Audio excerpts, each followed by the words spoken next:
matanda, mayaman man o mahirap.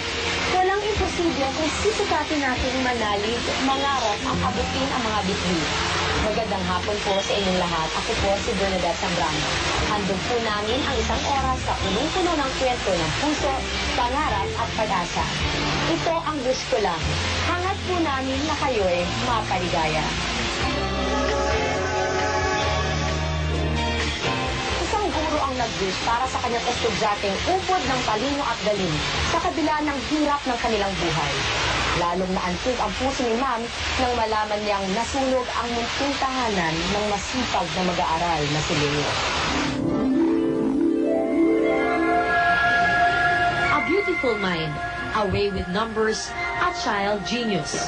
Kung para sa karamihan sa atin, komplikado at mahirap intindihin ang mathematics, para kay Leo o bata, sisiw na sisiw ang subject na ito. Nasa third year na si Leo sa Philippine Science High School kung saan isa siya sa mga pambato pagdating sa paghisa ng talino. At hindi lang pang local competition ang batang ito pang international pa. Dito sa Pilipinas, suki na siya sa mga pa-contest sa math at science.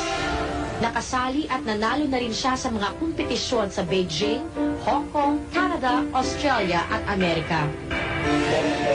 Nitong nakaraang Miyerkules nga lang, tinanggap ni Leo ang Gold Medal at Special Achievement Award mula sa Australian Mathematics Trust. Naroon mismo para parangalan si Leo at iba pang nanalo sina Department of Science and Technology Secretary Estrella Alabastro, Dr. Esther Ojeda, Director ng Science Education Institute, ang Executive Director ng Australian Mathematics Trust na si Professor Peter Taylor at Australian Chargé d'Affaires Tony Melville.